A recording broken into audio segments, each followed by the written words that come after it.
Bom dia a todos. Estamos aqui em mais um episódio do Jovem Tex, dessa vez com mais um convidado muito especial. A gente está aqui com o amigo Caio Quintela. Caio, que hoje é advogado, sócio do Logal Lanzarote Advogados, professor do INSPER e teve uma atuação muito relevante no CARF, como vice-presidente da terceira Câmara da primeira sessão. Ele é também graduado e mestre em Direito pela PUC, então a gente está muito feliz de falar com ele. Era uma pessoa antiga que a gente já queria aqui há muito tempo, vinha quase que assediando, não era, Vini? O Caio, e conseguimos, a gente está muito feliz.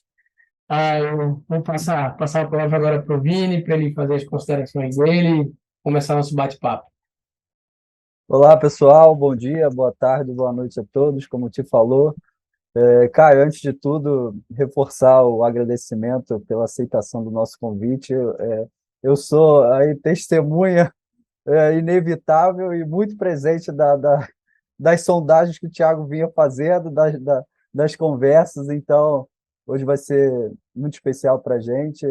Acho que todos têm muito conhecimento da sua atuação de grande destaque no CARF, que a gente vai destacar isso ao longo do nosso bate-papo aqui.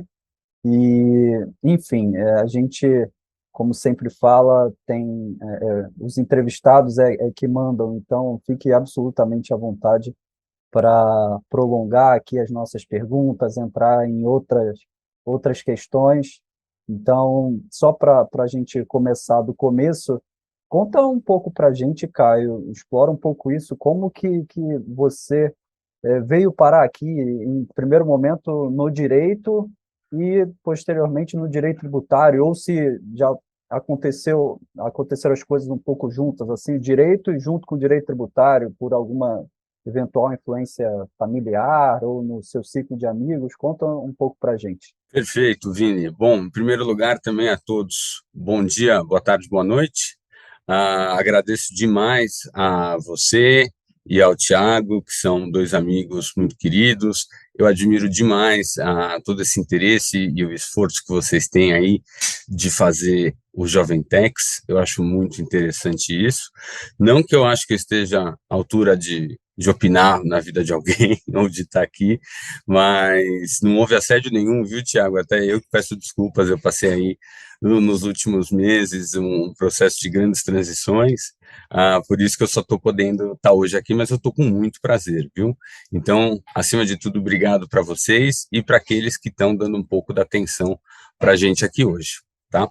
Olha, em relação à sua primeira pergunta, a minha resposta, ela é um pouco, vamos parecer um pouco chata, porque, na verdade, o meu pai é formado em Direito e o meu avô também era advogado, bastante militante, e o meu bisavô, o pai dele, era contador. Então, se você misturar tudo isso, né, eu estou aí na quarta geração de jurídico contábil, né, jurídico fiscal. Desde muito cedo, pelo que eu me lembro, acho que assim, nos primeiros anos do ginásio, eu pensava em fazer direito, né, mas eu não tinha ainda realmente esse mindset, essa confirmação de que eu iria para o direito tributário.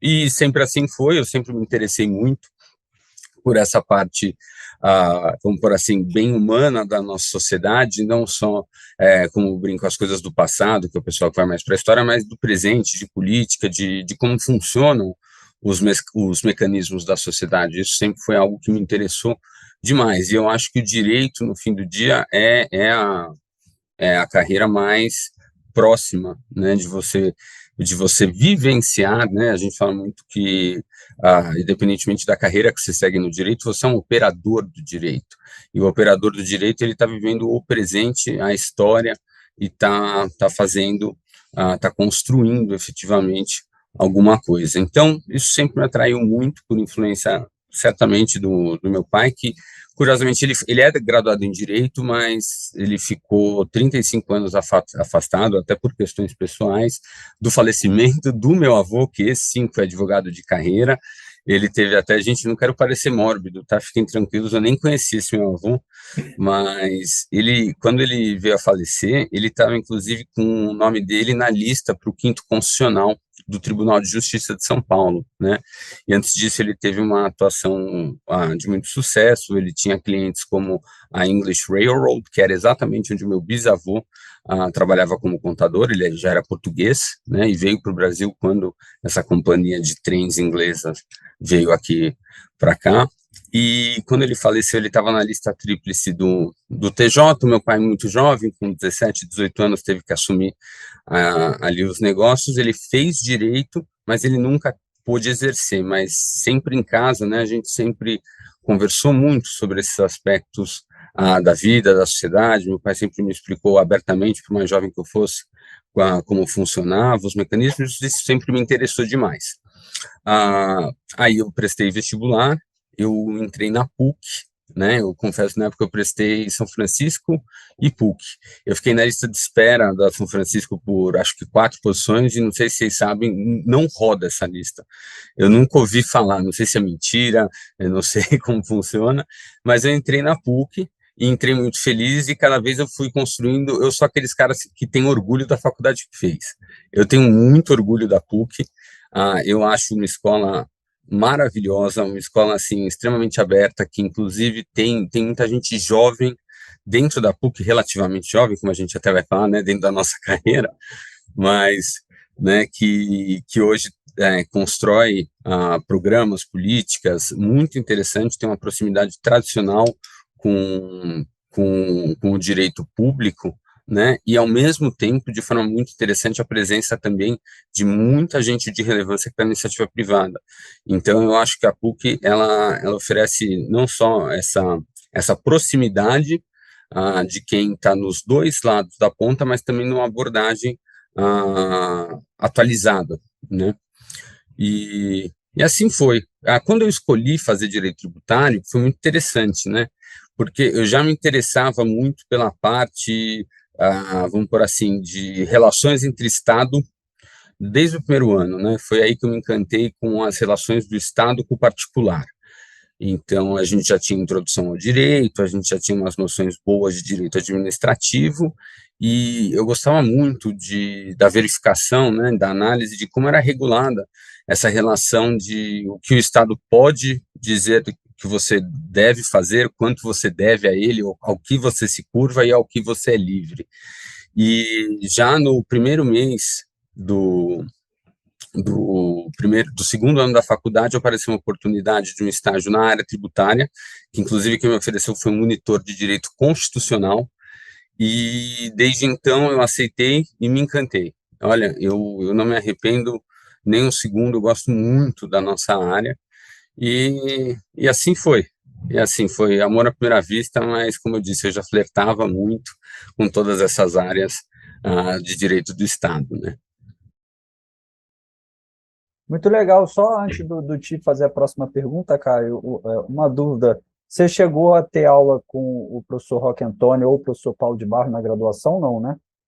Eu tive, não, só no mestrado, mas a Regina Helena Costa, a Hum, ministra, perdão, Regina Helena Costa, ela foi a minha professora da graduação legal. de Direito Tributário, né? Só que curioso que quando a gente tem, na minha época, o Direito Tributário só vinha no 4º ano, né? Então eu já tinha 2 anos completos e mais alguma coisa de Direito Tributário no estágio, né? Que eu acho de suma importância, quando eu tive contato com a ministra, que à época ainda era desembargadora do TRF3, mas tinha o mesmo brilhantismo e o mesmo destaque. Então fui um privilegiado, Vinícius. Aí o professor Roque, eu tive uma passagem, alguns meses, né, antes de eu entrar no mestrado. Eu fiz parte do grupo de estudos do professor Paulo, mas aí exatamente eu pedi que quem me orientasse fosse o professor Roque. Inclusive, eu confesso que eu sou muito mais afiliado, óbvio, eu admiro muito o construtivismo lógico-semântico e o papel que ele teve, né, da propagação e do entendimento do direito tributário, mas eu sempre me identifiquei muito com a abordagem científica do professor Roque. Eu pedi para que ele fosse o meu orientador no mestrado, e infelizmente ele não pôde, até por umas questões pessoais. Aquele ano ele não teve orientandos, mas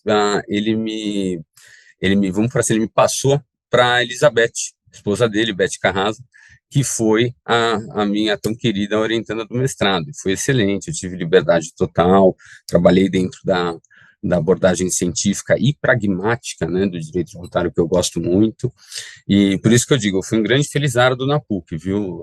Eu tive grandes professores, tanto na graduação como nesse segundo momento do mestrado. Bem legal, Caio. Ah, partindo para um ponto importante da nossa conversa, na minha opinião, você advogou por alguns anos, certo? A gente até tem, teve a oportunidade de trabalhar com pessoas em comum, e que é muito bacana, e muita gente boa.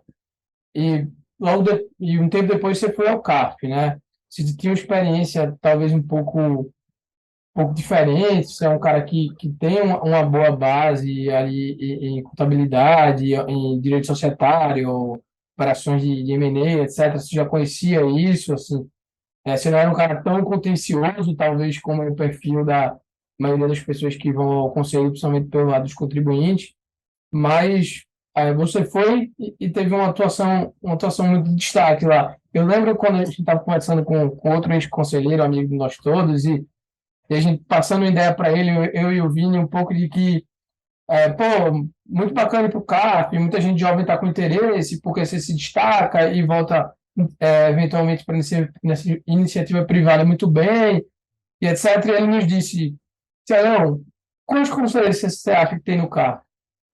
Aí eu, sei, quantos, quantos são contribuintes? Metade. Quantos você conhece? Aí eu disse, rapaz, ele tem um ponto, né? Então, talvez não é ser conselheiro do CAP, é tudo que você fizer na sua vida, você tem que fazer bem para procurar se destacar, esse é um ponto fora da curva. Então, você foi para o CAP, talvez com essa experiência um pouco diferente, e conseguiu ter essa, na nossa opinião, e com certeza na opinião de várias outras pessoas, essa atuação de destaque. Então, conta um pouco como foi isso, se foi desafiador, como foi chegar lá, se foi desafiador, se foi desafiador chegar ou treinar. Perfeito, Tiago. Eu acho que aí a sua pergunta é muito interessante, né? É super abrangente, né, de vários assuntos que eu acho importante a gente abordar, né? Então, como você falou, realmente, eu, quando eu entrei no CARF em 2016, eu já tinha aí 10 anos de experiência e eu carregava uma bagagem de realmente, desde o início da minha atuação, eu comecei com um contencioso muito forte, praticamente só contencioso, e aos poucos eu mesmo sempre fui pedindo, e isso também eu acho importante, já começando, como eu falei, eu não me considero jovem, então estou aqui falando para os jovens, né? Eu mesmo fui ativamente buscando, né, dentro do escritório, e obviamente de uma maneira muito tranquila, falando, gente, eu estou aqui com contencioso, mas me envolve, por favor, em alguma coisa aí, societária, alguma operação, e foi indo, e realmente eu comecei a ter essa atuação mista, e eu sempre, pessoalmente, gostei muito, né, de dar esse suporte para o pessoal do societário nas transações, né, principalmente em M&A, mas nunca saí do contencioso, né, e eu consegui durante muito tempo ir balanceando, né, essas duas skills, porque o direito tributário ele é muito amplo, o direito já é extremamente amplo, né, e hoje no direito tributário você tem perfil do contencioso, do indivíduo que só faz contencioso, do indivíduo que é puramente consultivo, e a gente ainda tem aquele pessoal, aqueles colegas nossos que tiveram uma história, inclusive, relacionada às grandes assessorias, né, as Big Fours, e que também é outro perfil, a gente que trabalha, como eu brinco, a gente trabalha com Excel e não Word, são colegas nossos, mas eles estão muito próximos desse mundo contábil, né? E como eu cheguei no CARF, como foi essa situação? Eu já tinha passado, na época, por 3 escritórios e muito diferentes, né? Um deles eu cheguei a ficar até 8 anos, tive aí uma passagem bastante sólida, eu tenho muito carinho pelas amizades que eu fiz lá, inclusive me casei com uma delas, que é a minha esposa, que está grávida do meu primeiro filho, né, nesse momento, talvez até quando vá ao ar ele tenha nascido, mas aí depois disso a gente entrando em questão de carreira, né, apesar de eu estar há muito tempo naquele escritório, era um escritório que o pessoal também ficava bastante, tinha pouco turnover, né, e inclusive muito menos do que hoje em dia. E eu mesmo vislumbrei uma saturação, que eu tinha dois chefes, colegas, amigos, só que os dois eram mais velhos do que eu, e isso sempre foi, desde quando eu já estava no quinto ano, eles entraram com advogados e mais velhos. Então, eu mesmo, por mais que eu tenha sido muito valorizado e bem tratado, eu vislumbrei que tinha ali, vamos pôr, duas pessoas merecedoras, inclusive, na fila antes de mim. Então, eu decidi buscar um outro caminho, talvez uma estrutura que houvesse, né, uma, uma possibilidade maior de eu encerrar, né, o ciclo como fazendo uma sociedade, né, que isso sempre foi aquela época um objetivo, eu acho que tem que ser de todos nós, né, que trabalhamos na iniciativa privada, mas depois a gente fala com bastante calma e pé no chão. Aí eu tive uma passagem por um outro escritório, um escritório muito tradicional, na Avenida Brasil, mas por mais que eu admirei eles, não deu certo, isso também é importante, é o timing, né? Então, eu acho que eles tinham uma visão, eu tinha outra de o que seria a função de alguém no meu estágio de trabalho, e depois eu até cheguei a ter uma passagem por uma banca de um ex-sócio do maior escritório do Brasil, muito interessante, e aí sim eu me aproximei e pude testar as minhas habilidades com tributação de operações estruturadas e M&A, porque era um história só, não tinha contencioso, era um história basicamente imobiliário, numa época que teve todo esse boom de criação de fundos, né, dos FIIs, e a gente participou de muitas operações. Aí eu também tive uma trajetória um pouco breve lá, e também eu vi que o história era novo, era muito incipiente ainda, também ia demorar muito e tinha muitas incertezas, né, de se isso ia dar certo, por melhor que fosse a rotina. Aí, eu já tinha, através do Secov, que é o sindicato patronal das incorporadoras, né, ele é muito forte no mercado imobiliário, junto com o Sinduscon, que é das construtoras, né, mas as construtoras, inclusive, elas estão embaixo do guarda-chuva da CNI, que é da indústria, e as incorporadoras estão embaixo da CNC. E eu fazia parte de uma vice-presidência ali do Secov, tratando bastante de tributação imobiliária, e aí teve a famigerada Operação Zelotes. A Operação Zelotes, ela deu margem a uma renúncia de 75% dos conselheiros do contribuinte, porque ficou 95, acredito, na verdade, nem 75, porque não poderia mais continuar advogando, né, depois da nova regra do Conselho Federal da OAB, que até o registro aqui que eu acho bastante acertada. E veio esse convite, a CNC via Secov, se eu não gostaria, e nessa fase eu estava, e isso também é muito importante, eu estava experimentando, né, eu acho importante sempre você testar os seus limites, porque se você está no escritório, você está numa estrutura que você está há muito tempo, óbvio que você funciona, tá? Mas isso vira cada vez mais a caverna do Platão. Quanto mais tempo passa, mais aquela realidade é uma realidade dentro da realidade de verdade. Então, eu já vi excelentes profissionais que, dentro da estrutura que eles ficaram muito tempo, eram brilhantes, excelentes, e quando ele sai disso, ele tem muita dificuldade, né? E até porque, assim, aquele escritório só tinha um perfil de cliente.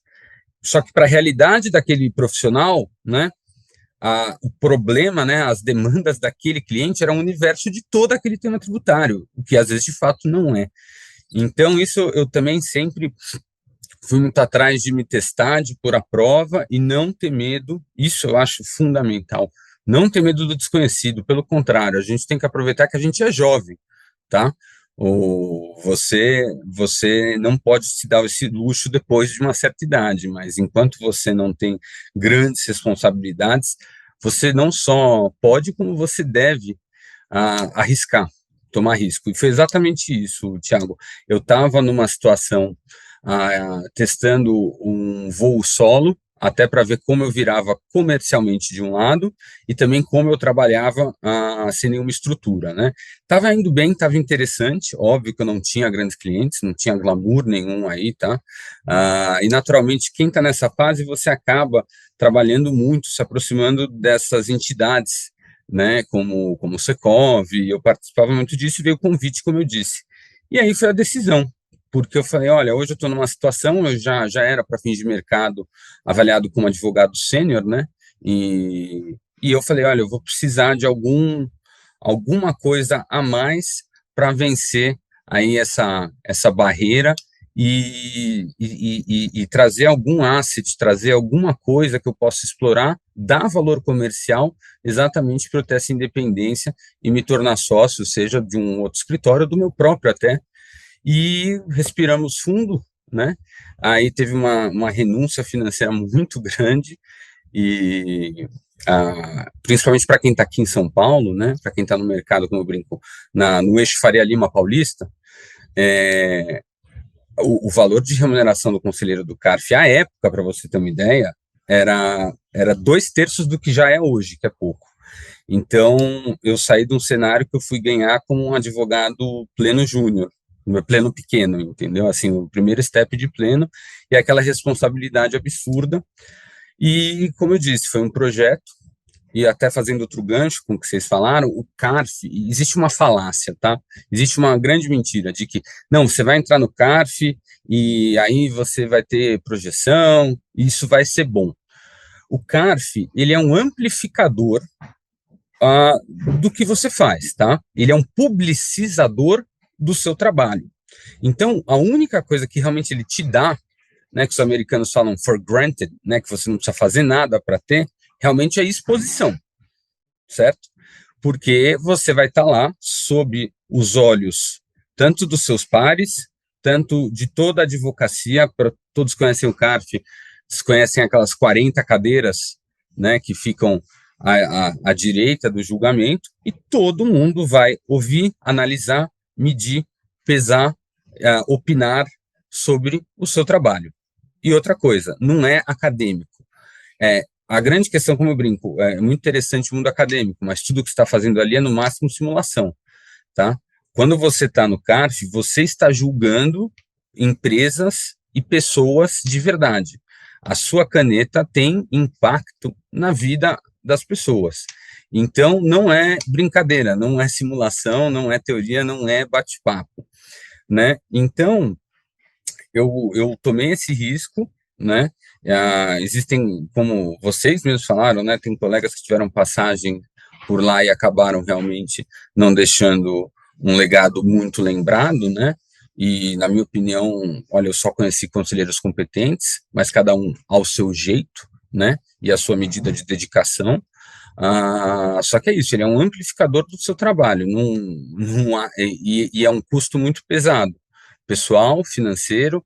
ah, ó, Pelo ano de 2019, 18 e 19, eu ficava 2 semanas por mês, ou seja, metade do mês em Brasília, porque eu era vice-presidente da turma ordinária, que eu operava como conselheiro titular, e eu fui chamado sucessivamente por 11 sessões, né, foi quase um ano, como suplente da Câmara Superior, por conta dessa condição de vice-presidente. Depois eu me tornei titular da Câmara Superior, né, e vice-presidente da terceira Câmara e da primeira sessão. Mas eu fiquei durante 11 meses, metade do ano lá. E ainda seria até mais fácil se fosse 6 meses lá, 6 meses aqui. Não, era uma semana aqui, 2 lá, uma aqui, 2 lá, uma aqui, 2 lá. Era uma coisa bastante corrida, bastante complicada. O CARF tem as suas metas de trabalho que, na minha opinião, são tão rígidas quanto a iniciativa privada. A única diferença é que todo mundo vai ter acesso ao seu trabalho e todo mundo vai ter o direito e corretamente o dever de analisar se você caminhou bem. Então, foi mais ou menos, foi por isso que eu fui para o CARF, para exatamente tentar sair daquele lugar comum e daquele esgotamento, né, da carreira ordinária do advogado associado ou contratado, né, e para fazer algo diferente. E, obviamente, eu acho que a gente tem que ter confiança no que a gente faz, e eu entendi que aquela amplificação, ela não seria ruim para o meu trabalho. E foi assim que eu cheguei lá. Foi uma experiência muito interessante também. Muito, muito legal ver Claro, né? Acho que isso é inevitável. Os diferentes caminhos que vocês, ex-conselheiros do CARF, ou conselheiros que já tiveram aqui conosco, nos deram esse privilégio, traçaram até chegar ao CARF, né? Então, você vê que são caminhos mesmo completamente distintos, mas todos muito, muito interessantes. Puxando um gancho do que você falou, Caio, Para falar dos casos assim mais desafiadores ou interessantes que você teve no CARF. A gente sabe, né, acho que isso é de conhecimento de todos, você teve uma atividade, né, muito intensa nas operações de M&A, seus votos sempre muito técnicos, que, inclusive, aqui estou falando por mim, né, eu acho que eu nunca vi um conselheiro que teve tanto voto utilizado para fins acadêmicos e profissionais Obrigado. como os seus.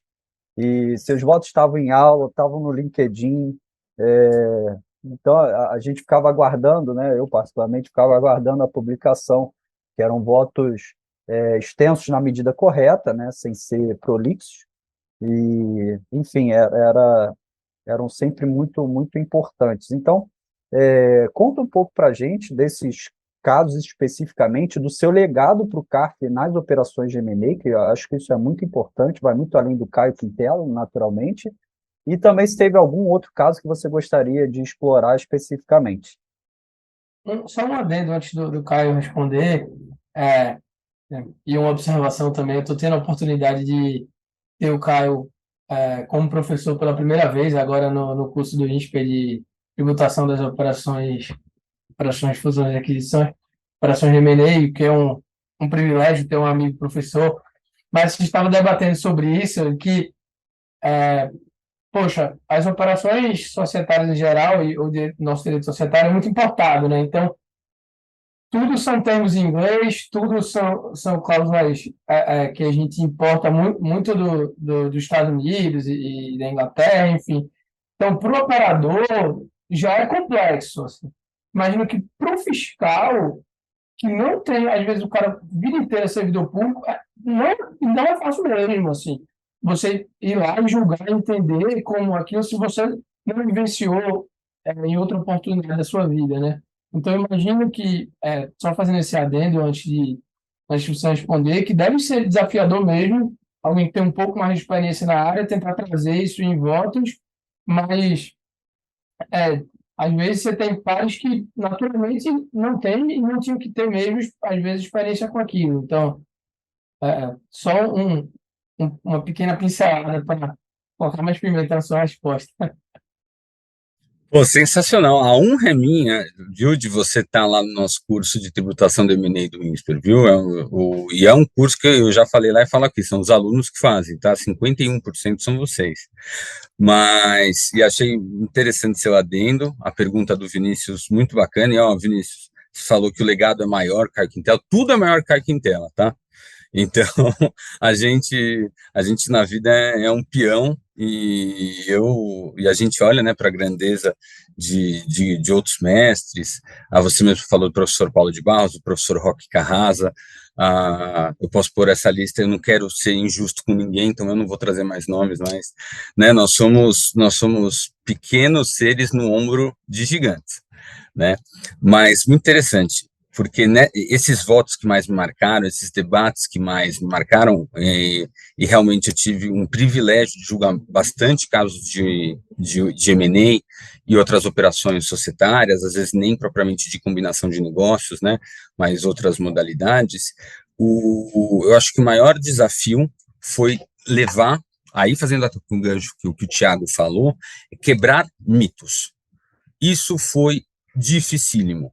Para você ter uma ideia, eu lembro em 2017, eu estava ainda na turma ordinária, inclusive um colega meu, que hoje é presidente até de uma turma ordinária há muito, muito tempo, um cara que eu acho de uma competência infinita, ele abraçou a acusação do auditor fiscal de que a holding, tá, uma companhia holding, que inclusive do inglês vem to hold, que é deter, ela não tinha funcionários, a holding não tinha um livro caixa com as operações que ela fez, e ela não tinha propriamente um aluguel, e que exatamente essa holding, então, ela era uma casca oca. E aí, eu lembro muito bem desse dia que eu até me deu um pouco de aflição, não de discordar, entende? Mas de quando você vê, não, peraí, é assim mesmo, entende? Daí eu lembro que esse dia, começou um longo trabalho, né, que se estendeu pelos próximos 6 anos, e exatamente com bastante, porque eu não, o Thiago pôs muito bem, os auditores, eles são nossos colegas, só que eles têm outra experiência de vida, eles são especialistas em outras coisas, inclusive, que nós jamais seremos, tá? Só que há algumas questões práticas, exatamente porque o direito societário, o direito civil, ele está num ramo privado, que você pode fazer tudo desde que não proibido, ele é muito dinâmico, então ele se inova todos os anos. Então, se o indivíduo não está vivendo isso, ele não vai conseguir isso nem através de livros, por mais que ele estude, tá?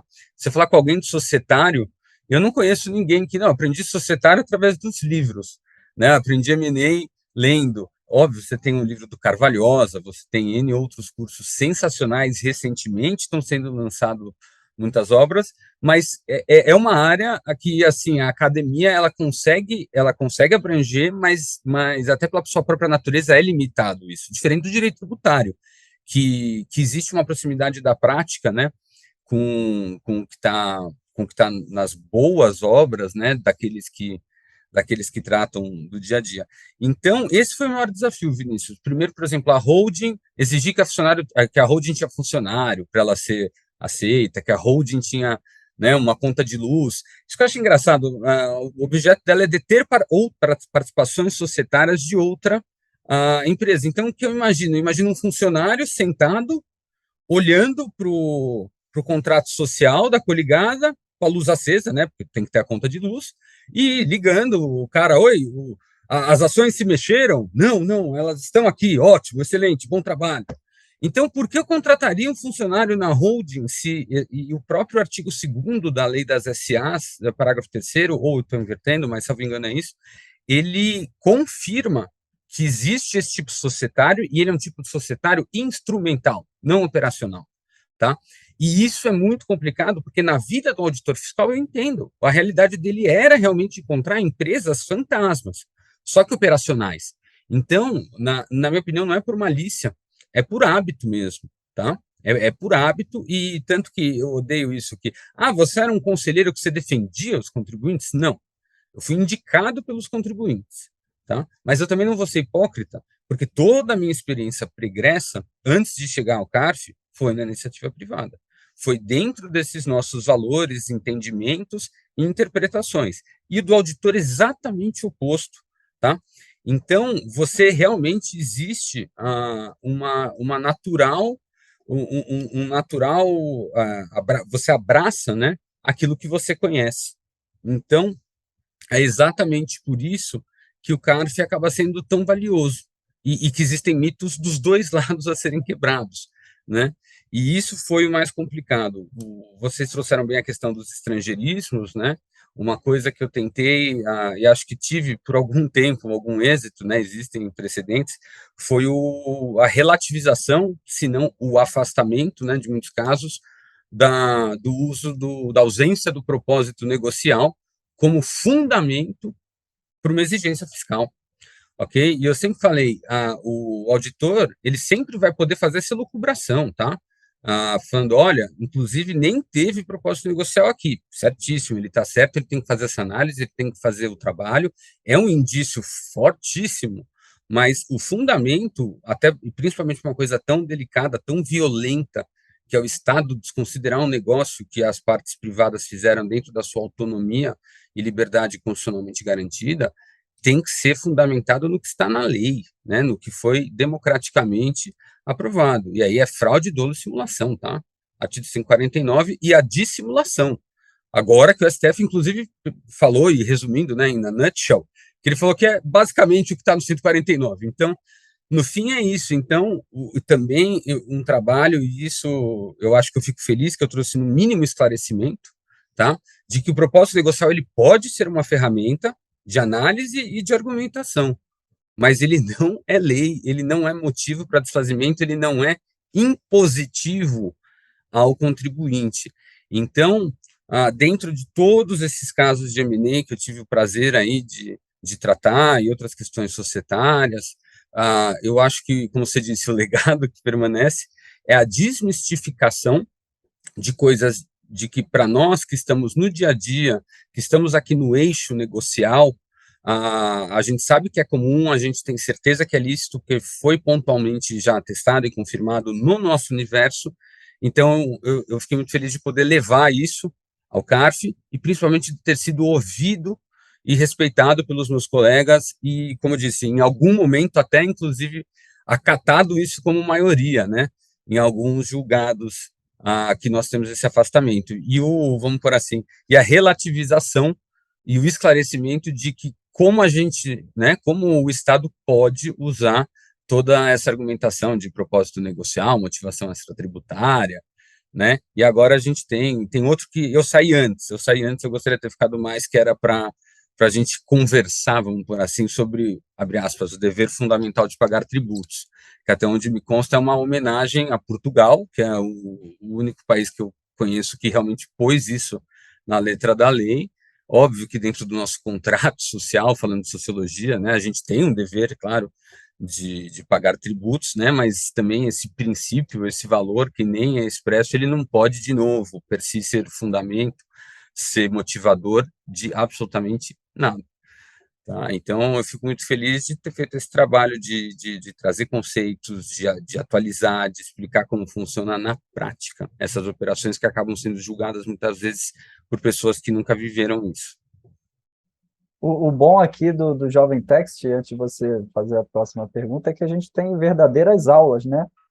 Não é a primeira e nem será a última vez. Imagina. E os mais felizardos somos nós, né? Porque, naturalmente, nem todas as pessoas têm tempo para assistir integralmente todos os episódios, e os mais felizardos nesse momento somos nós.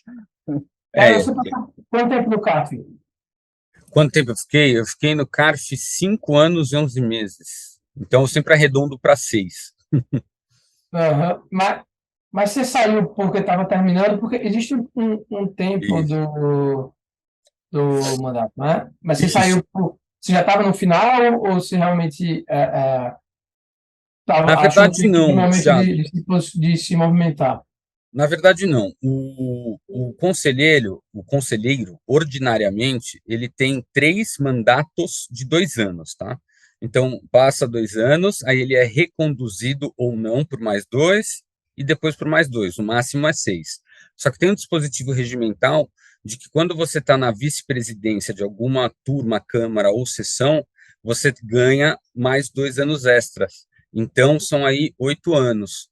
E desde 2017 eu já entrei na vice-presidência da turma, daí depois fui para a Câmara e por fim, a vice-presidência da primeira sessão como um todo. Então eu tinha 8 anos. Aí, e sendo muito honesto, olha, eu acho que eu nunca falei tão público sobre isso, né?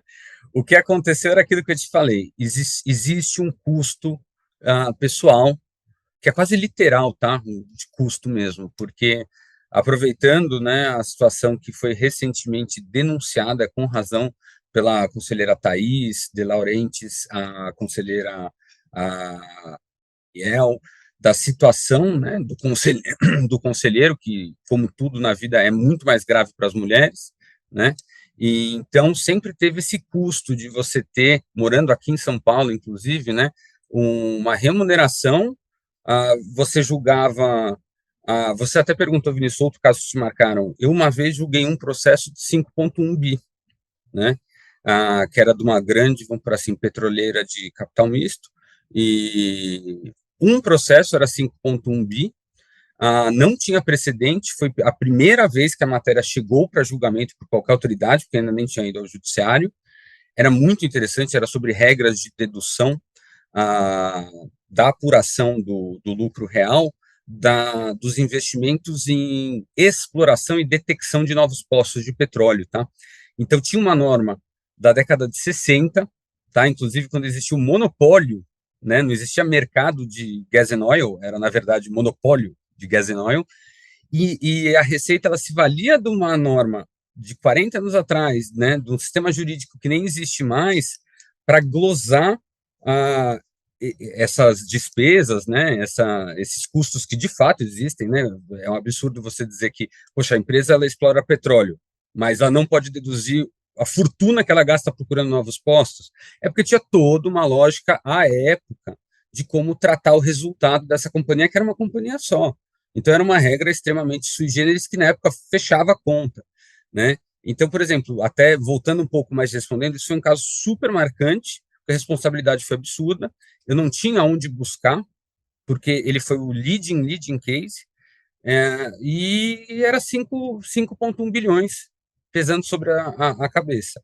E uma remuneração, tá? Uma remuneração que eu tinha, porque eu não tinha que julgar só esse caso também, tá? Eu tinha que, num mês, julgar esse caso de 5 bi, pelo menos mais, pela regra da época, mais 5, né? E eu ganhava o mesmo do que um advogado pleno. Então, isso foi desgastando, e eu acho que aqui é até um lugar de sinceridade, de você falar pessoalmente, né? Eu aguentei durante 6 anos aí essa situação financeira, e naturalmente a gente vai ficando mais velho, a gente vai assumindo responsabilidades pessoais. Nesse meio do caminho, eu me casei, e eu comprei até a minha casa, e as coisas vão indo, e a reserva vai acabando, porque você não forma mais reserva, você só gasta reserva. Eu vendi o meu carro, para vocês terem uma ideia, no CARF. Eu vendi o meu carro para pagar as contas de casa. Então, Thiago, foi a priori uma saturação da minha situação pessoal, de que o CARF já tinha desgastado tudo que tinha para desgastar. E segundo, porque assim, tá, como você, qual é o seu corte, né? Eu gosto muito de trabalhar com situações objetivas até para a nossa própria disciplina, né? Você estabelecer regras. Eu falei, sabe o que eu vou fazer? Eu vou eleger aqui vários temas. Quando eu tiver um voto de cada, e de preferência vencedor, eu vou fazer um wrap it up, né? Call it a day. E, coincidentemente, e aí eu já estava na Câmara Superior, né, há 2 anos como titular, um ano como suplente. Desses 3 anos, por incrível que pareça, eu observei, não era algo que eu, né, todo dia ia lá para minha tabela do Excel, vamos ver o que eu tenho voto, né? Mas eu reparei que eu já tinha um voto, inclusive vencedor, de todas as matérias que eu considerava mais relevantes para o meu dia a dia. Eu ia entrar numa situação puramente de redundância. E eu acho que também o que te mantém no CARF é esse prazer de você produzir algo novo, de você dar a sua opinião sobre algo que você não tinha antes pronunciado. Então, este elemento, que é um combustível psicológico, um combustível moral para você continuar nessa situação, ele já tinha acabado. Então, eu entrar numa situação de redundância, óbvio que ia continuar a parte muito bacana dos debates, tudo isso que é sensacional, mas é um custo agora muito grande. Então, esse foi o principal motivo, né, que me fez sair. Eu falei, olha, 6 anos foi muito tempo, eu dei tudo que eu tinha que dar, literalmente, ah, né, nessa parte pessoal, e acho que eu fiz um trabalho que pelo menos eu tenho um voto de cada matéria aqui, principal da primeira sessão, e principalmente das não principais tem um monte, né? E coincidentemente eu consegui juntar um favorável, inclusive, e eu falei, agora acabou aqui, vamos para a iniciativa privada, que sempre foi esse o plano. É engraçado que tem gente que acha que o conselheiro é uma carreira, a gente não é uma carreira, tem 6 ou 8 anos que você vai ficar, tá? E que até, como a gente estava falando, né, numa carreira jurídica é pouco tempo, que a nossa carreira é uma carreira de endurance, né, de longo prazo, não é um sprint, não é uma corrida, né? E então eu falei, é hora de fechar esse ciclo, voltar para o mercado e vamos ver o resultado na iniciativa privada. Basicamente foi isso. Interessante, e a gente, acho que o Ti partilha do mesmo pensamento que eu vou expor agora. A gente agradece imensamente, cara, pela transparência, pela sua fala muito importante. Acho que você está trazendo um aspecto pessoal que não tem como ninguém excluir. Certamente tem futuros conselheiros do CARF aqui que nos escutam, né? Futuros conselheiros, não que eu saiba que alguém vai ser, para deixar claro, mas assim, certamente Claro, potenciais, né? potenciais, O material exatamente, disponível está aqui. Você não sabe exatamente. quem. E aí você vê que isso demonstra a seriedade da pessoa também. Vendeu o próprio carro para custear as despesas, né? Então, é um aspecto, digamos, pessoal pragmático, né? Porque o que acaba com ideologias são os fatos, né? Então, a pessoa pode idealizar aquilo, como você bem pontuou, o carro e tudo mais, só que tem a vida pessoal também. Então, a sua fala é muito importante e a gente agradece muito pela franqueza, pela transparência e por nos dá o privilégio aí de, em primeira mão, expor isso para a gente. Estamos entre Um, amigos. um adendo muito rápido também, Caio. Eu acho que você disse contribui muito para o debate e a gente tem que falar sobre isso mesmo. O Léo, quando veio aqui, citou também situações em que ele achava que o conselho deveria agir de forma diferente. Eu lembro que, à época, nós falamos até da situação da súmula, da suposta ameaça Súmula de 1. mandato, a súmula 11, exato, e é um assunto super delicado, e ele tratou com muita seriedade e responsabilidade. E você falou também da Thaís, eu não sei se vocês viram agora, no Dia da Mulher, a gente não gravou no Dia da Mulher, né, mas fazendo homenagem aos nossos ouvintes aqui, todas as mulheres que a gente tanto admira. Thaís fez um texto muito forte no LinkedIn. Thaís, que foi nossa entrevistada e é nossa amiga, uma pessoa que a gente quer muito bem. Texto muito forte no LinkedIn, falando sobre as duas gestações que ela passou durante o período dela como conselheira e sobre o fato dela não ter licença maternidade e dela ter ido no judiciário e ter tido duas liminares negadas. Assim, quem sou eu para dizer como o juiz deve analisar a liminar, mas que graças a Deus foram revertidas, ela tem sentenças favoráveis, mas assim, ela não pôde. A discussão a gente sabe que é morosa e demora para você a situação resolvida no judiciário, e é muito espantoso que ela precise ir ao judiciário para garantir o direito à licença maternidade dela. Foi algo que eu li e me deu um nó no estômago. Então, é muito legal que você fale isso, porque abre espaço para o debate e abre espaço para tantas questões importantes como essa que você falou e como a da Thaís, que talvez seja até mais grave, como você disse, numa situação que nós sofremos e encontramos dificuldades, certamente as mulheres elas encontram dificuldades muito maiores. E olha, eu acho que, na verdade, exatamente, a situação das conselheiras do contribuinte, elas são as mais carentes e deterioradas disso, mas exatamente elas são um símbolo da situação que ficou o cargo de conselheiro do contribuinte, tá? Porque então você foi proibido de advogar, você entrou numa função pública, só que na hora que então foi definir o que seria devido a esse conselheiro do contribuinte, o tratamento, a gente tem um parecer da PGFN, que até existe isso, que muita gente até questiona, poxa, a PGFN, ela é parte interessada, né, no que porque tanto se fala hoje, eles são indicados pelas empresas e eles mesmos vão julgar. Isso acontece muito no nosso sistema, porque a própria PGFN, que faz sustentação oral, assina peças, tá, é advogado mesmo, só que da União, nos processos do CARF, eles que tiveram que dar o parecer de como seria a remuneração e o tratamento do conselheiro do contribuinte. Então, poxa, eu acho até, se uma parte, existe algum problema dela indicar quem vai ser a pessoa numa lista tríplice aí, a ser escolhida por um conselho totalmente plural e depois nomeado pelo próprio ministro, se isso é um problema, então imagina, então, o advogado de uma das partes, que é a União, determinando qual vai ser a remuneração do julgador, determinando qual vai ser.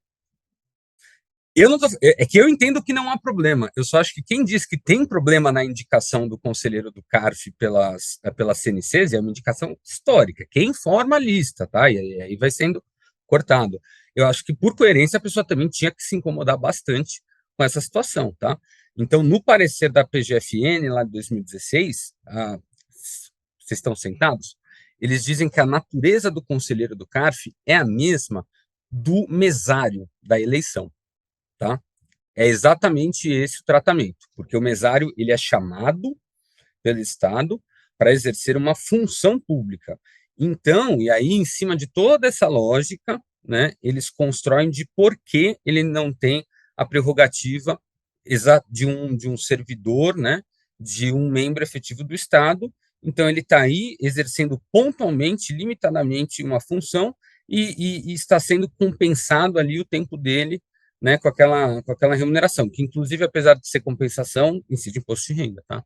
E também previdenciário. Então, já não é um valor relevante, mas paga-se imposto de renda. Então, e expressamente está nesse parecer. Então, não vai haver direito à licença maternidade, não vai haver direito a isso, não vai dizer, porque é como se um mesário de eleição pedisse esses direitos. Gente, é muito diferente.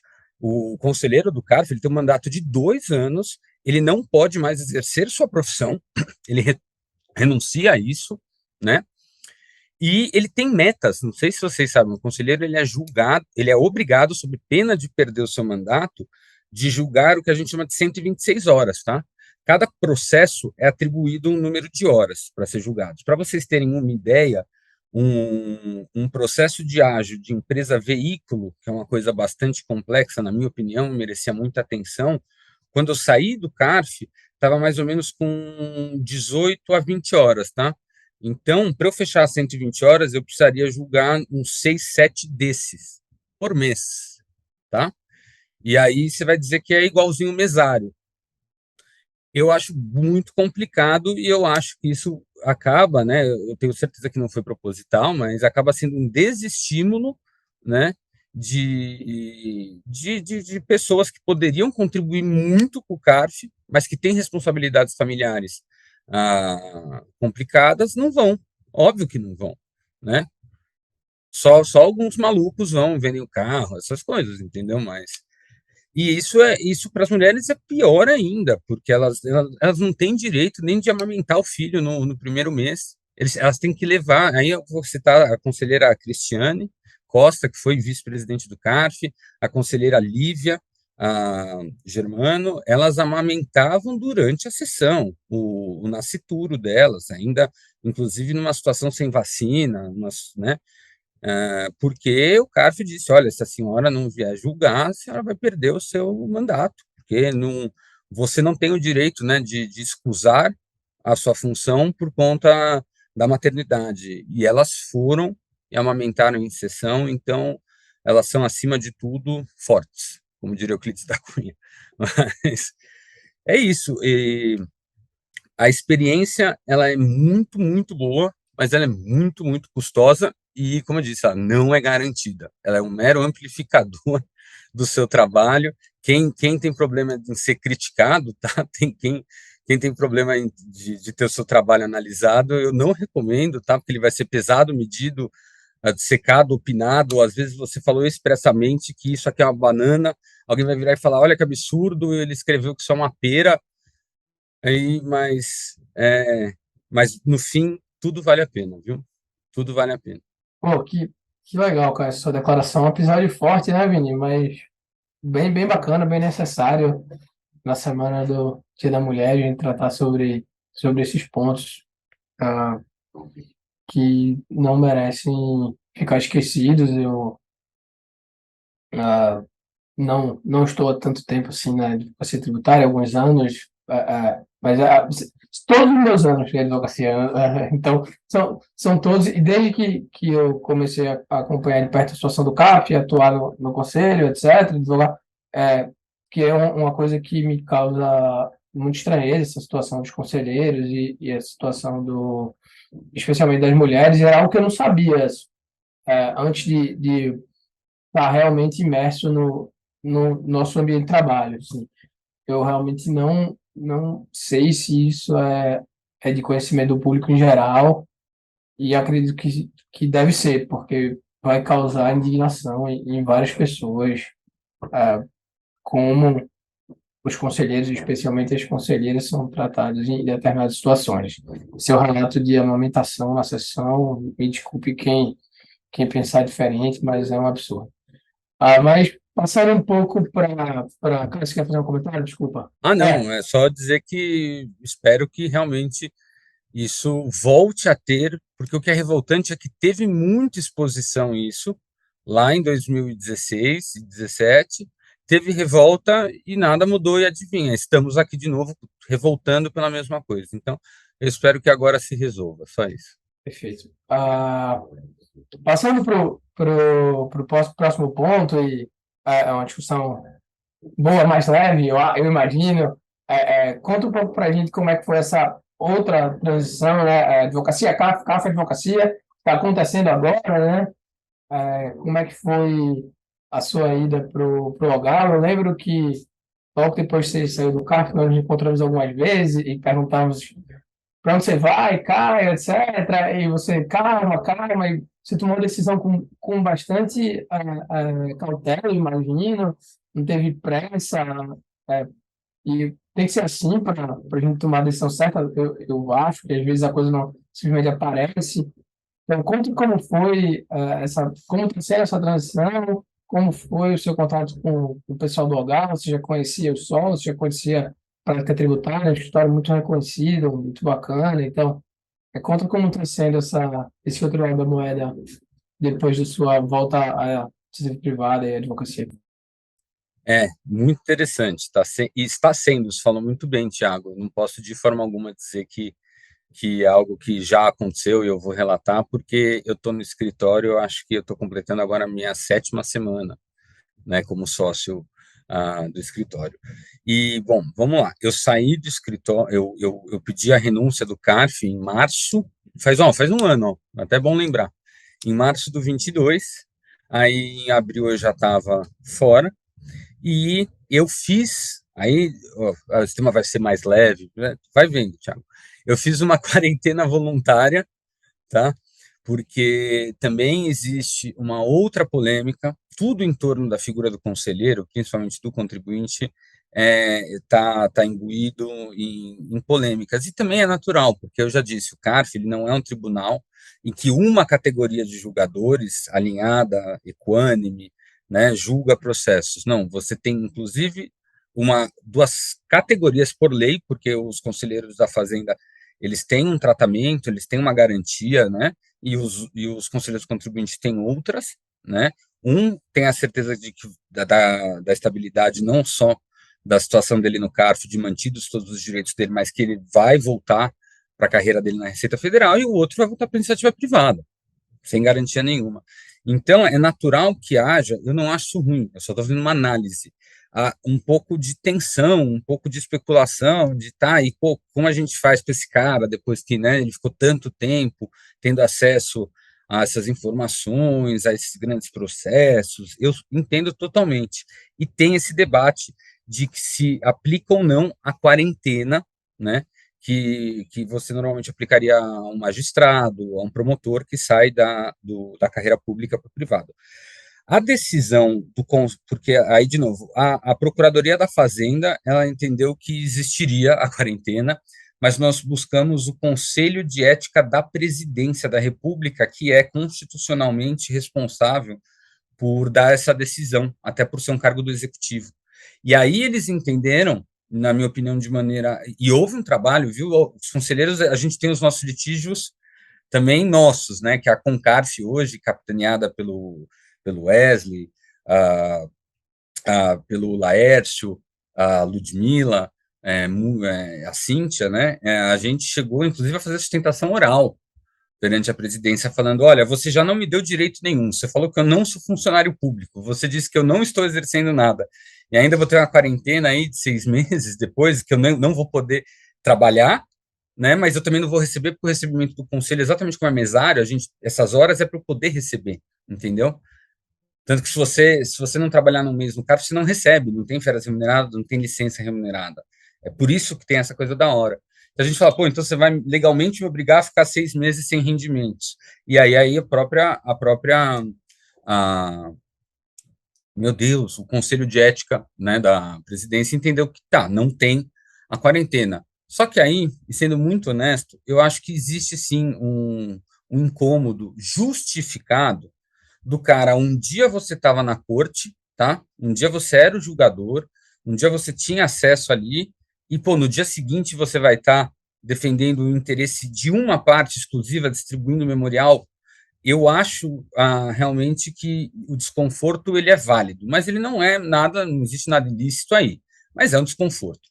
Então, eu fiz uma quarentena voluntária de 6 meses, logo depois que eu saí, que aí eu aproveitei para ajeitar N aspectos da vida que a gente não tinha tempo, né, de ver.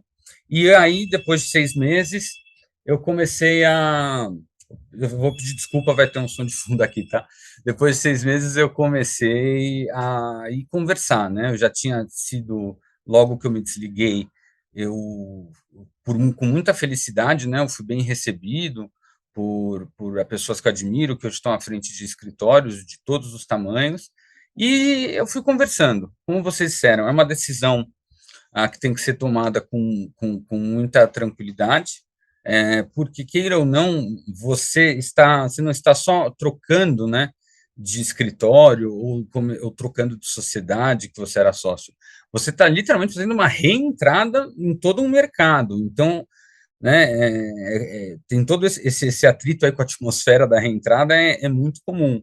E, queira ou não, foram ali os seus 6 anos que você ficou encapsulado dentro daquela função, sendo, né, aplicado todo aquele conhecimento, todo aquele arcabouço dentro de uma função. Então, eu conversei com muitos escritórios, olha, não foi pouco, e eu fiquei lisonjeado de ter tido tantos convites. Só que aí é isso que eu quero chegar, e é isso que eu posso, inclusive, acho que, dentro do meu compromisso de realidade, tá? Existem coisas que você não pode mudar no mercado, tá? E eu também acho que isso faz parte, quanto mais cedo essa geração aceitar isso, melhores vão ser as relações. Então, beleza, eu fiquei 6 anos lá no CARF, 3 deles na Câmara Superior, como vocês falaram, pô, tem voto publicado, estudado, citado, de água 4. Mas, gente, o escritório, ele é iniciativa privada. Ninguém advoga pelo prazer de advogar, tá? E até para isso existem as carreiras públicas. O escritório, ele no fim do dia, ele é uma entidade lucrativa. Os seus sócios, os seus titulares, inclusive os seus associados e até os funcionários, estão lá para serem remunerados. Óbvio que uns numa situação de titularidade versus risco e outras numa situação muito mais de contrato versus garantia, né? Então, apesar de tudo isso, sempre era muito problemático duas coisas. A, a questão de, quanto você consegue fazer de contribuição comercial para o escritório, tá? E isso é também o que a gente chama um pouco da maldição do CARF, porque exatamente como você fica proibido de advogar durante anos, no meu caso, 6 mais 6 meses, e negociação, então já estava dando 7, entendeu? Dá vontade de falar, olha, eu não tenho hoje, não é nem, obviamente eu não tenho uma carteira de clientes, senão eu deveria ser preso, né? E é sério, e imagina o juiz saindo do tribunal e falando, não, eu tenho vários clientes. Não, então eu não tenho. E exatamente como eu fiquei, que a gente falou no começo, nessa caverna, aí, eu não faço ideia, eu não consigo projetar o que eu vou virar, o que eu não vou virar, quem vai querer vir comigo, ou, né, no sentido de que eu defenda agora, né, privadamente os interesses, eu não faço a mínima ideia, e mais do que isso, eu já ouvi na minha cara, assim, de gente falando, não, mas agora que você saiu do CARF, eu prefiro pegar alguém que na verdade tem mais experiência em advocacia, porque né, o que eu quero é um advogado, pô, e você ficou aí 6 anos sendo julgador, então, eu já cheguei a ouvir isso, por exemplo, então, graças a Deus foi um caso isolado, foi uma minoria, mas você sai numa incerteza muito grande. E eu acho muito natural que aí os escritórios que você está conversando, as empresas que sejam, até empresas fizeram ótimas propostas, elas têm que levar em conta a sua incerteza também, porque o risco no fim é delas também. Então, isso eu acho que é o maior desafio e é o desafio pragmático da reentrada do conselheiro. Ele não tem, espero que não tenha, se tiver, ele tem que ser punido, ele não tem uma carteira com uma contribuição comercial a ser feita e ele não consegue, ele não tem realidade nenhuma de projetar, tá? Porque ele pode até no dia seguinte começar a fazer um exercício de captação, se ele não quiser fazer a quarentena voluntária. Mas mesmo assim, um cliente que você captou há alguns meses, que solidez tem isso, né? Quantas faturas você... Então, isso é a dificuldade número 1, tá? E aí a dificuldade número 2, que é o maior desafio, e que é natural, essas sociedades de advogados, elas têm todo o seu plano de carreira, elas têm a sua história, e ela tem os seus profissionais, todos que deram sangue durante anos lá dentro. Então, toda contratação colateral é complicada. Então, isso foi acho que até pior do que a questão comercial, porque, graças a Deus, muita gente acreditou em mim, acho que mais do que eu mesmo, né? Mas o grande problema era isso, olha, eu tenho aqui três advogados sêniores ou 2 coordenadores que eu tenho uma promessa deles virarem sócios já há 4 anos, e eu não posso agora pegar a vaga que o cara está há 4 anos esperando, dando sangue, se matando, e dar para você um ilustre desconhecido aqui na nossa banca, tá? Então, isso não garante, e eles estão corretíssimos, tá? E olha como o ciclo se fecha. O motivo que eu falei lá atrás, de que eu saí do escritório que eu fiquei muitos anos, era exatamente porque eu já tinha virado advogado sênior, tinha saturado, e eu não via exatamente esse espaço. Então, para as bancas, é muito valioso esses espaços que surgem. Então, para ele fazer uma contratação colateral, alguém não vai ter que subir, tá? Então, e ainda no risco. Uma coisa é fazer uma contratação colateral sabendo que você vai ter 1.000 novos clientes, então você contrata mais gente, você só está agregando, né? Então, essas são as duas problemáticas. O Ogawa, Thiago, eu já conhecia ele de muitos anos, pelo trabalho que ele fazia no contencioso. O Luciano sempre foi um grande amigo, né? Eu tive uma passagem de 2 semanas pelo escritório dele, até numa época antes de entrar no CARF, né, quase até numa situação de consultor, mas eu conhecia as pessoas e eu sempre ficava lembrando como eu gostei daquele ambiente, como eu gostei do nível dos profissionais, que era algo assustador e que é uma legítima boutique. Vocês mesmos falaram, é um escritório, e não é porque é um escritório que eu sou sócio, tá? É um escritório que é conhecido nesse ramo, principalmente no contencioso administrativo e na consultoria, mas não é um escritório grande, tá? Nós somos um escritório hoje de 40 profissionais, mas com muita felicidade de atendermos empresas que geralmente são atendidas por escritórios que têm 700 profissionais, ou... Então, é a legítima boutique, e isso, agora sendo pragmático de novo, é o que eu gosto, é o que me atraiu. Eu acho muito interessante esse tipo de advocacia, que a advocacia, ela tem N problemas, porque se você for num full service, você vai ter a venda cruzada, né? Então, às vezes, você pega o caso tributário do cara do trabalhista ou do cara do civil, você vai ter um monte de operação, e aí é muito mais fácil vender, é muito mais fácil trabalhar, mas quando você se dispõe a entrar numa boutique especializada, o seu compromisso é com a excelência.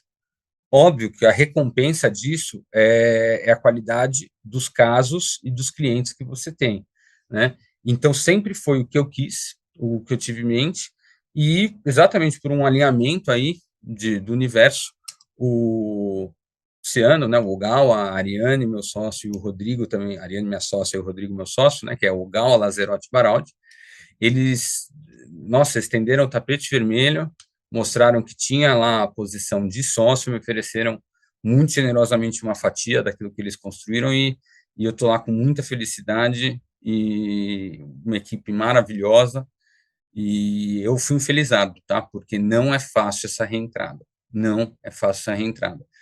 Se alguém aqui quer ir para o CARF, eu acho que você tem que se preocupar tanto quanto com todas as dificuldades que você vai ter ao longo da sua carreira como conselheiro, você tem que se preocupar com a reentrada da mesma forma, porque ela não é fácil, como eu disse, você esteve fora e ninguém vai te dar uma vaga, a pessoa pode te achar genial, gostar de você, ninguém vai falar, nossa, e por causa disso você vai virar algo, não, aí você está numa seara comercial, você está numa seara de negócio, admiração não é negócio, tá? Então, isso é bastante complicado. Não, mais uma fala muito importante, assim, e acho que contar um pouco desse aspecto pragmático mesmo, pessoal, né, é muito importante, porque, como eu falei anteriormente, teremos futuros conselheiros e esperamos que eles façam menção ao Jovem Tex daqui a alguns anos, mas a fala é muito importante e eu tenho certeza que as pessoas vão ter uma outra análise a partir disso e, não, infelizmente, né, não dá para estancar o pessoal do profissional enfim, acho que como o Caio falou, né, acho que aqui é a realidade, né? Os fatos acabam com as A ideologias vida e como ela é. a vida como ela Foi é, exatamente. O seu conterrâneo aí, um cara que Aham. eu admiro muito. Ele é um pouco pessimista, mas É ele é um pragmático. pouco é elogio, Mas, Mas eu acho que falta um pouco isso, viu? A gente, exatamente. essas gerações mais novas, né? Se eu posso me dirigir a elas, é um pouquinho de a vida como ela é mesmo, tá? Porque às vezes a gente tem toda uma expectativa, tem todo um senso de recompensa do que, do que a gente acha que é devido para nós. Óbvio que é, mas às vezes na vida real isso não justifica. E não é porque as pessoas estão sacaneando ou que você está sendo injustiçado, não, é que a vida ela é assim, e algumas coisas têm valor, ainda que individualmente você ache que não, outra é mais importante e outras não. E isso não quer dizer que a pessoa te admira menos, não quer dizer que seu trabalho é ruim, isso pode ser brilhante, entendeu? Mas é como eu brinco, o Albert Einstein, numa linha de montagem da Volkswagen, né? Por que contratar um Einstein? Né? Mas tem a ver com física, tem a ver com aerodinâmica, tem a ver. Não tem, mas eu já sei fazer, tá? Então não preciso contratar o Albert Einstein. Inclusive vai ser caro para mim pagar o FII dele. Então, um pouco mais de pragmatismo na compreensão de como funciona a carreira jurídica, né, Vinícius? E que até a gente falou, ela é uma corrida de resistência, né? Exatamente. Até Exatamente. E há um tempo atrás eu escutei uma frase sensacional, que é amadurecer e abrir mão de sonhos, né?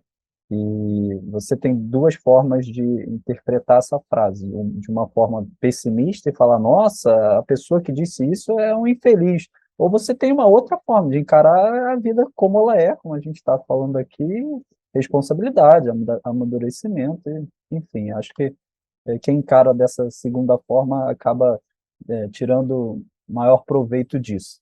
Mas, partindo aqui para a nossa próxima pergunta, Caio, e infelizmente a minha última pergunta, porque a última vai ser dedicada aí pelo o Ti que vai fazer. E agora é a pergunta do jovem, né? Essa é a pergunta do Jovem Tex, como nós sempre comentamos aqui. E, enfim, saiba que você está muito, muito bem,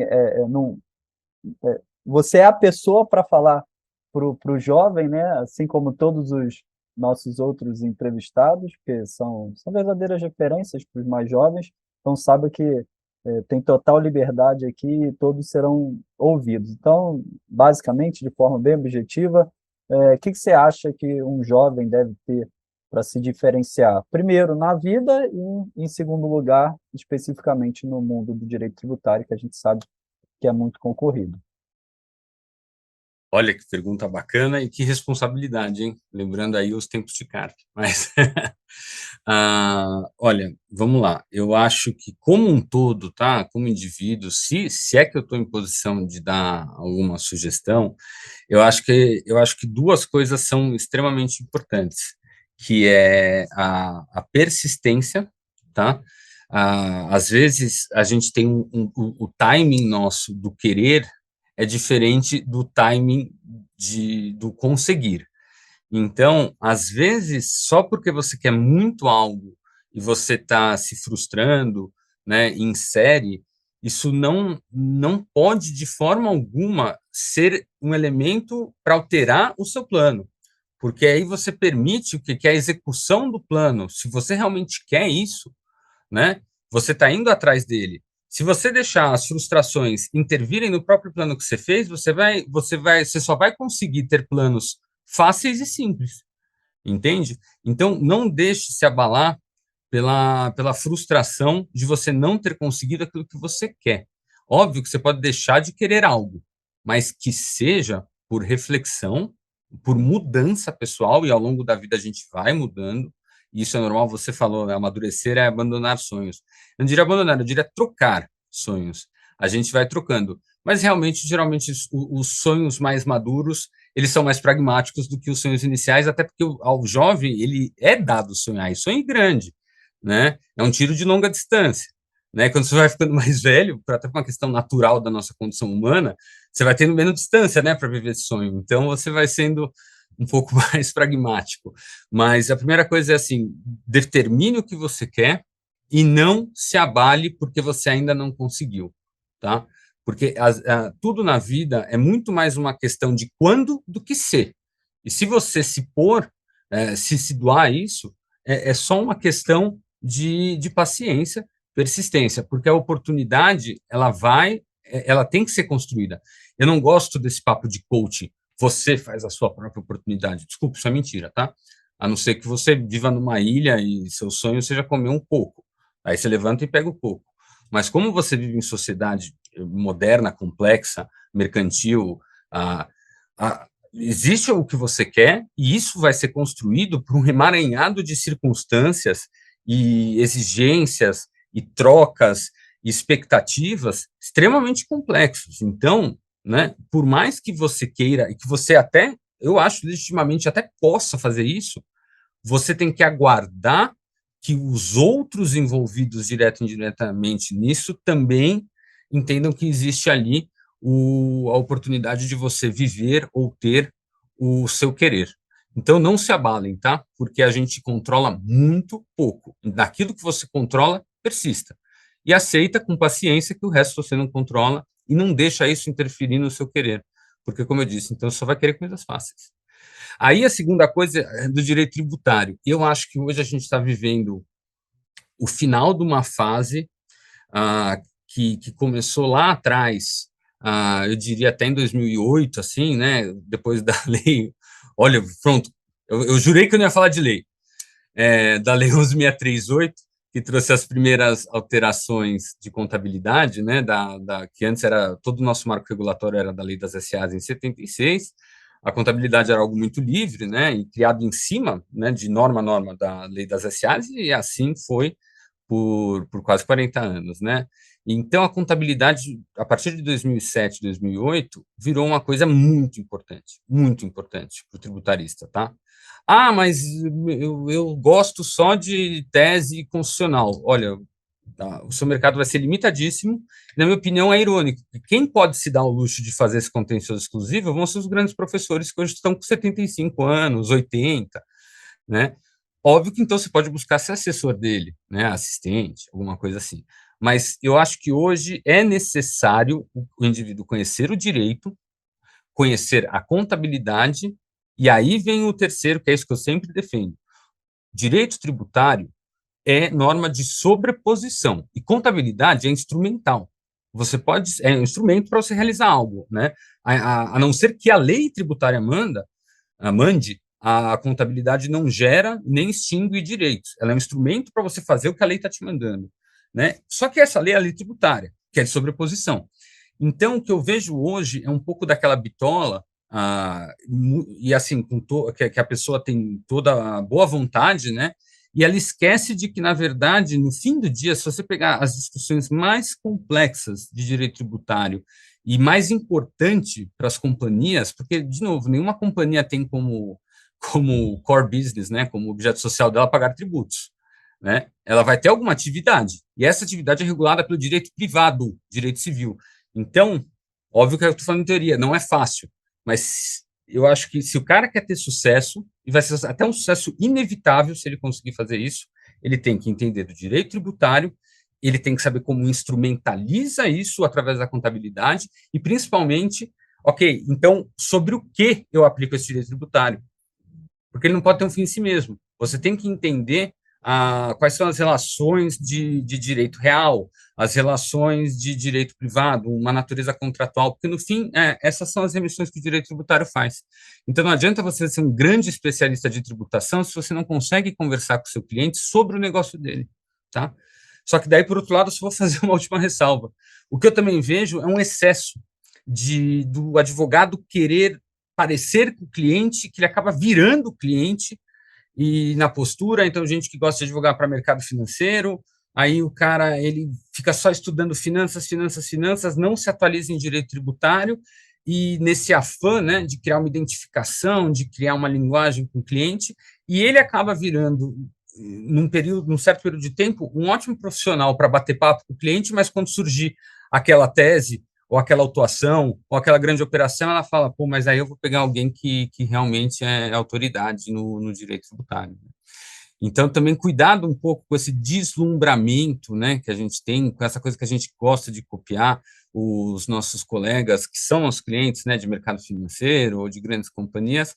É importante você aprender a falar a língua do cara, mas você não precisa se tornar o cara. Pô, Caio, essa sua resposta com relação a, sobre o primeiro ponto, é curioso, a gente estava falando antes aqui sobre uma entrevista que eu vi do Dr. Meyer no podcast até do Sapiro, que é nosso concorrente, né, Vini? Mas a gente cita porque é muito bom. Nosso um pretenso concorrente, que ele pô, é um cara incrível, muito mais antigo e o trabalho dele é muito legal. Enfim, e o doutor Maia falando sobre a carreira do advogado ser uma carreira muito longa. A gente já pontuou aqui algumas vezes, e às vezes o advogado mais novo tem ansiedade porque não está ganhando dinheiro que achava que deveria ganhar, e às vezes em outras profissões, como por exemplo no mercado financeiro, um resultado rápido e porque eu não tenho aqui. E ele estava pontuando que a carreira do advogado, bem diferente do mercado financeiro, é uma carreira muito de longo prazo. Então, o advogado muitas vezes já nos seus 50 e tantos, está no auge. Diferente do profissional, muitas vezes, do mercado financeiro, que já está numa fase de declínio da carreira. E fazendo um paralelo com isso, que eu acredito que a gente concorda, de certa maneira, e também com o que o Caio falou, de que você precisa também ousar quando você é mais jovem. Então, você fez mudanças na sua carreira para ir para cá, fez mudanças dentro da iniciativa privada, quando estava como sênior e viu que talvez não fosse aquilo.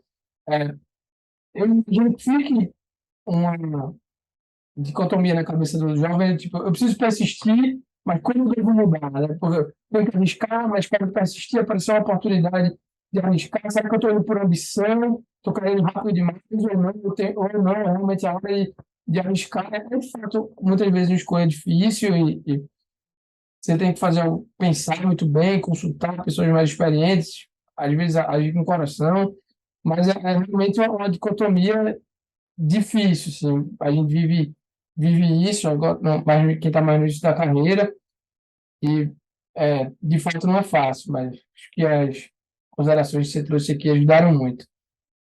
Bom, partindo para a última pergunta, infelizmente, Caio, saindo um pouco do ramo de direito tributário, a gente gosta de saber do nosso entrevistado como é que ele vive, se é que ele vive, outra coisa que não seja isso. Você falou que seu filhinho está para nascer, que maravilha. Nos conte logo qual será o nome e, e nos fale um pouco da sua vida, o que é que você gosta de fazer, fora do direito, como é que você se relaciona, quais são seus hobbies, enfim, o que é que você gosta de ler, conta pra gente um pouco. Perfeito, Thiago. Olha, não, sobra tempo sim. Até eu acho que, aproveitando e até entregando aqui, a gente estava batendo esse papo antes de começar, né, o nosso, de que só também cuidado com essa coisa, não se comparem, pelo amor de Deus, não se comparem com o pessoal do mercado financeiro. A carreira deles sabe, o foguete não tem ré, que eles gostam de falar? Só que o foguete saiu da atmosfera, acabou, é rapidinho, tá? Então, eu tenho amigos de 40 e poucos anos que estão com dificuldade de conseguir posições, e o cara só sobra para ele empreender, abrir a minha consultoria, e não é o que o cara quer. Até porque toda essa fortuna que ele ganhou, que geralmente a gente inveja, ele ganhou porque ele está sendo remunerado por uma grande companhia que depois que ele passou dos 45, acha ele um velho inútil que não vai, né, trabalhar 26 horas por dia.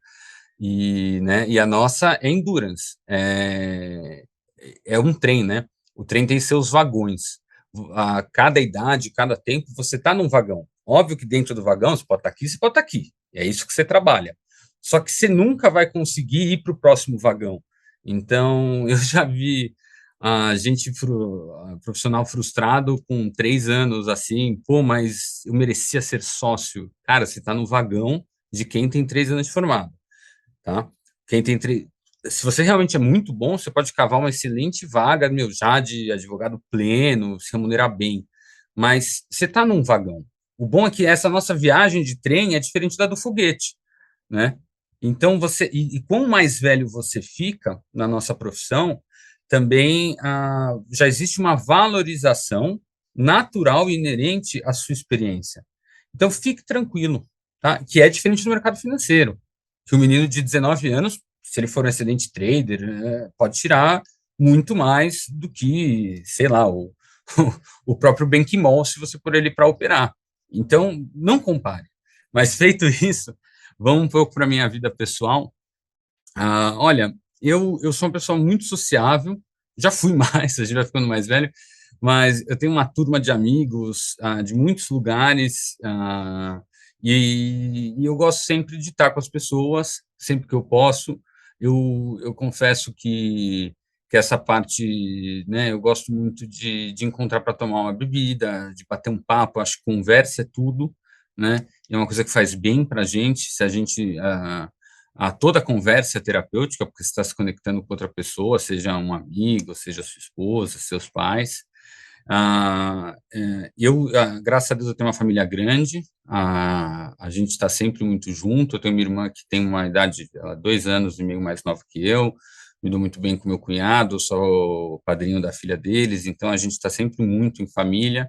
Então, eu sempre, vamos por assim, a coisa que mais me faz bem, que eu mais gosto, é estar em sociedade, em grupos sociais, fazendo algo. Mas aí, sendo mais específico, olha, uma coisa que é engraçada, uma coisa que eu gosto muito, eu gosto de cinema, e especificamente dos anos 90. Então, olha, bobeou, eu estou assistindo Pulp Fiction, bobeou, eu estou vendo até o Guarda-Costas, que engraçado que a minha mulher não tinha visto, né? E você não acredita que você nunca viu o Guarda-Costas, né? E pô, é um clássico. Daí a gente assistiu O Profissional. Então, isso é uma coisa. Então, eu sei que vocês até gostam de curiosidades, né? Eu gosto muito de filmes dos anos 90. Eu gosto bastante de cinema, eu gosto da verificação da atuação, de um bom roteiro, um bom plot. E o que mais? Eu gosto muito de fazer churrasco. Nossa, eu adoro fazer churrasco, viu? E num limite da gourmetização, tá? Porque isso também me incomoda muito.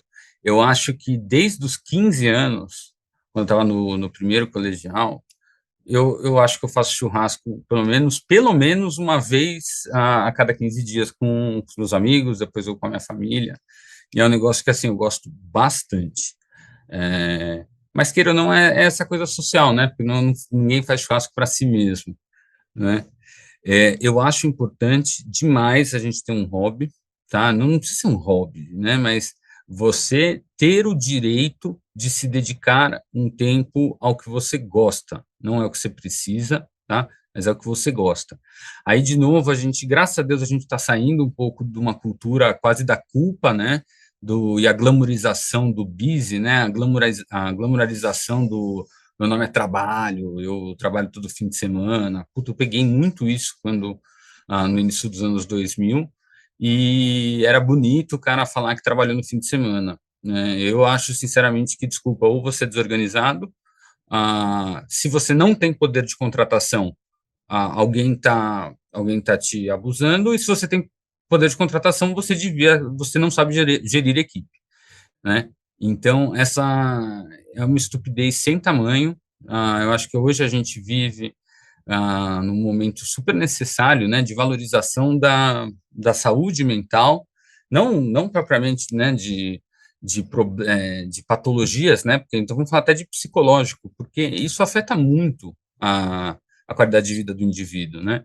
E também eu acho que não pode ser 80, porque eu já tive estagiários que pediram demissão porque ia fazer uma viagem, entendeu? Eu falei, olha, não vai dar, o cara queria emendar, não sei o que, ele, não, tá bom, então me demito.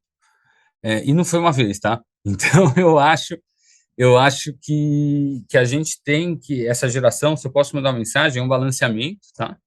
Que vocês têm que ter disciplina, vocês têm que ter foco, saibam que, né, você está trabalhando naturalmente porque você está dentro de uma estrutura que funciona, que é uma engrenagem, né? Ninguém está te fazendo um favor, ninguém está sendo super legal com você, assim, no sentido de, não, vem cá, eu vou te ensinar e te remunerar porque você é bacana. Óbvio que isso é importante, mas é insuperável o fato que você faz parte de toda uma estrutura de uma entidade lucrativa, né? E só que também essa cultura do foguete não tem head, que é lindo trabalhar no fim de semana, gente, isso também não pode, porque também você não tem retorno nenhum para sua vida. Você pode ganhar um tapa nas costas, você pode ser até reconhecido, mas o tempo que você perdeu e a saúde que você perdeu, ninguém pode te dar de volta. Não estou falando que as pessoas são ruins. a pessoa só vai poder te recompensar com dinheiro, com uma promoção, mas o tempo que você perdeu, a saúde que você perdeu, ninguém pode te dar mesmo que queira. Então, eu acho que é importante o equilíbrio, tá? Que eu vejo desequilíbrio nas duas pontas. Gente que acha que qualquer coisa que, nossa, se uma hora do meu dia, né, eu tive que fazer uma concessão pessoal pelo trabalho, já se demite, né? Eu já fui injustiçado, meu Deus. E o oposto, gente que eu brinco, que a cultura do foguete não tem ré. Nossa, que coisa linda, meu. Saí 3 horas da manhã do escritório, passei o sábado, falei, nossa, meus pêsames, né? Como eu disse, ou você se organiza muito mal, ou o seu gestor se organiza muito mal, você precisa conversar com ele. Então, eu acho que é isso, equilíbrio e usar esses canais, né? Principalmente, eu gosto muito da parte sociável, como eu falei, converse bastante, dê-me bastante risada, beba com moderação, mas beba, e coma bastante churrasco, e me convide. Sensacional, Caio. Infelizmente, a gente está chegando no fim do nosso bate-papo. Foi sensacional, como comentamos aqui já algumas vezes. Vocês que são sensacionais, gente. Muito obrigado, viu? Eu acho muito bacana isso que vocês, essa abordagem inédita e muito importante, né, da gente poder falar, né, Sim, numa abordagem profissional, mas de maneira pessoal e íntima. É muito importante isso. obrigado pelo elogio. Para a gente é muito importante, é um combustível a mais que a gente recebe com muita satisfação. Obrigado pela generosidade.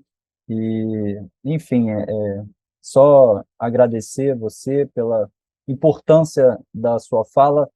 Sua fala foi forte e importante, mas ela foi muito mais importante, e não é porque ela não tenha sido forte, é porque tudo que você falou é muito importante para a vida, né? E principalmente das pessoas mais jovens, né? Que são o nosso público imediato, tem o nosso público imediato também, porque nós já escutamos pessoas de 60 e poucos anos que falaram, assisti lá, e a gente ficou muito feliz. E, enfim, nosso objetivo vem sendo alcançado, e graças a você e todos os entrevistados que aqui estiveram, que aqui estarão. E antes de te devolver a palavra para as suas últimas considerações, eu vou passar a palavra para o Ti também. Obrigado pelo seu tempo, amigo. A gente sabe como deve estar lotada a sua agenda e você deve estar cheio de afazeres, né? Nem sempre é fácil achar um horário e você nos atendeu com muita atenção, sempre muita disponibilidade, então a gente te agradece muito. Você é um cara admirado por nós dois e por muita gente. Seu episódio, nosso episódio aqui foi surpreendente. Você entrou por campos que eu nem imaginava que a conversa fosse enveredar, então, poxa, sempre é um aprendizado para mim, especialmente esse bate-papo com você, que a gente se conhece há pouco tempo, mas sempre me recebeu bem aqui. Eu sou um estrangeiro nessa minha querida São Paulo e faço amigos aqui, sempre me surpreendo com a qualidade das pessoas, e com você não foi diferente, muito pelo contrário. Então, cara, obrigado mesmo. Espero que você volte. E a gente ainda não começou a trazer o pessoal de volta, né, tem tanta gente bacana que quando isso acontecer e o Caio quiser, eu acho que ele vai querer. Espero que ele venha de novo aqui. A gente agradece muito. E passo a palavra agora para você, para as considerações finais e, muito infelizmente, para a gente terminar. Obrigado, meu amigo. Eu que agradeço a você, Thiago, meu amigo, Vinícius. Vocês são muito generosos, vocês são, acima de tudo, generosos e exagerados. Muito obrigado, viu? A honra foi minha, até desculpa se demorou um pouco para a gente achar esse horário, mas como eu falei, a loucura da reentrada é complicada.